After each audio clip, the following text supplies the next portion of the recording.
Hello everyone, welcome to my YouTube channel prep with Pankaj.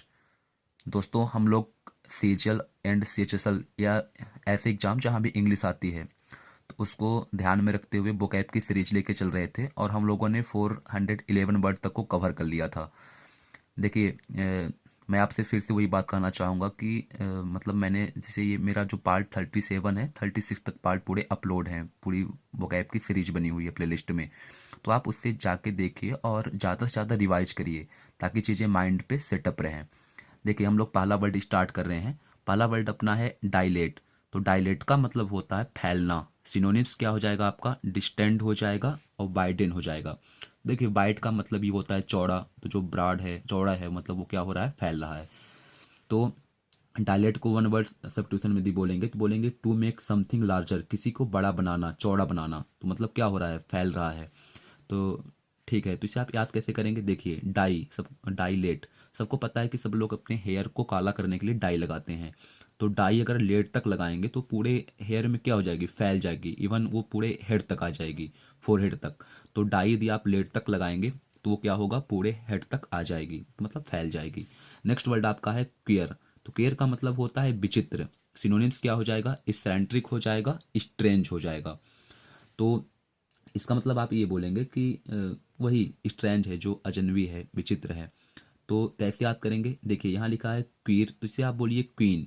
Queer as like queen. तो रानी, जो रानी होती है ना, विचित्र ही टाइप की होती है, उसके अजब ही मतलब बहुत सारे फैशंस होते हैं, उसकी अलग से डिमांड होती है।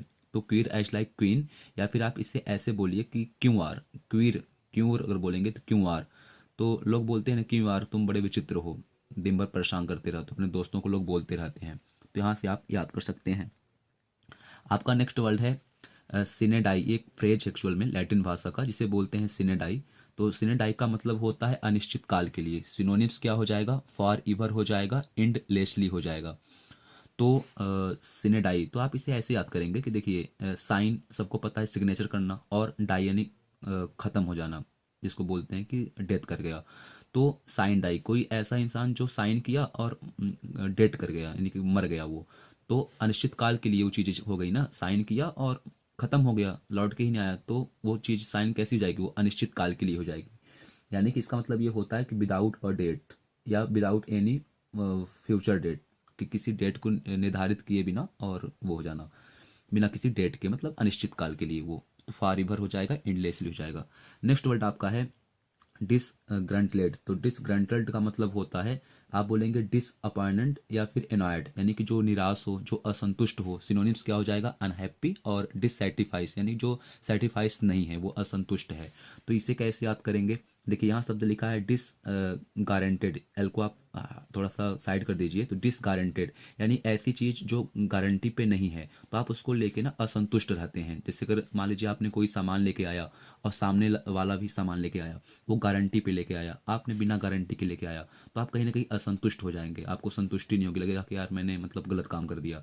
तो डिस गारंटेड यानी कि जिसकी गारंटी नहीं मिलती, उस चीज़ को लेके आप क्या होते हैं? असंतुष्ट होते हैं।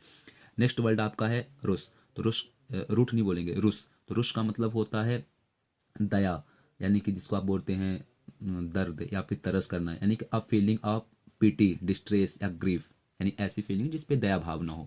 सिनोनिम्स क्या हो जाएगा आपका? काइंड हो जाएगा, मर्सी। तो मर्सी सबको पता है कि हाँ, मतलब इसका मतलब दया ही होता है। तो मर्सी, जो मरने लगे तो उसमें दया आती है। तो याद कैसे करेंगे? देखिए, अगर आप इसे बोलेंगे तो RUTH, रूठ आ रहा है। तो रूठ, मान लीजिए आपकी गर्लफ्रेंड या आपके जो परिजन हैं वो अगर रूठ जाते हैं, तो आप उनमें दया भावना आती है, आप उनमें दया दिखाना स्टार्ट कर देते हैं। नेक्स्ट वर्ड आपका है वैसिलेट। तो वैसिलेट का मतलब होता है डगमगाना। सिनोनिम्स क्या हो जाएगा आपका? फ्लक्चुएट हो जाएगा, स्टैगर हो जाएगा।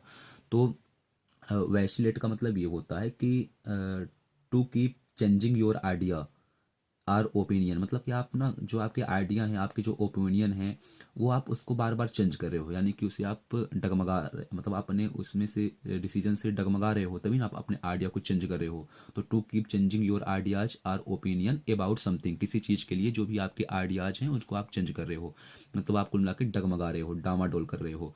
तो कैसे याद होगा? देखिए, लिखा है वैसे, वैसिलेट बोले ना, वैसिलेट, यानी वैसे लेट। तो वैसे जो इंसान लेट हो जाते हैं अपने काम के प्रति तो वो डगमगा जाते हैं। जैसे आप पेपर देने जा रहे हैं, आपको लेट हो गया एग्जाम देते टाइम सेंटर पे, तो वैसे जो लेट हो जाते हैं तो क्या होते हैं, डगमगा जाते हैं, वो डामाडोल करते हैं, तो आपका जो एग्जाम है वो बढ़िया नहीं जाएगा।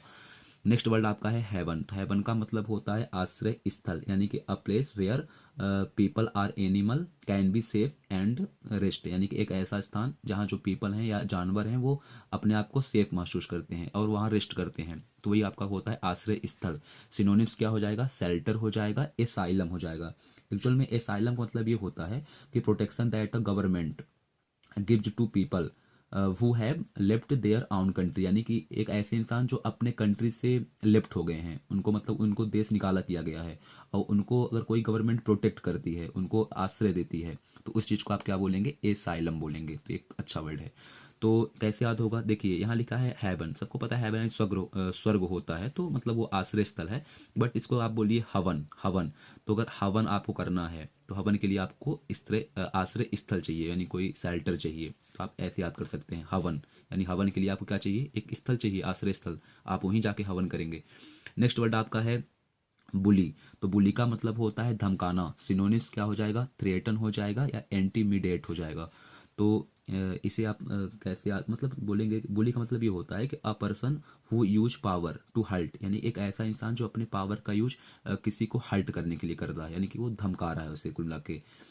या फ्राइटन पीपल आप बोलेंगे, यानी कि जो एक ऐसा इंसान जो दिन भर लड़ाई करने के मूड में होता है, धमकाता रहता है वो, तो थ्रेटन हो जाएगा, एंटीमिडेट। तो कैसे याद होगा, देखिए यहाँ लिखा है बली, अगर अच्छे से बोलेंगे तो बली, तो जिसके पास बल है ना, जिसके पास बल है वो दूसरों को क्या करता रहता है, धमकाता रहता है, मैं ऐसा कर दूंगा वैसा कर दूंगा। तो बली यानी बली वाले जो पर्सन होते हैं वो धमकाते रहते हैं।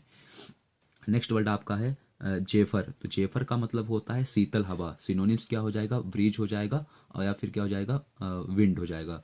तो जेफर का मतलब आप ये बोलेंगे कि ए सॉफ्ट जेंटल विंड, यानी कि जो एक नॉर्मल मंद हवा है, धीमे धीमे चल रही है ना, मंद गति से, तो उसे आप बोलेंगे।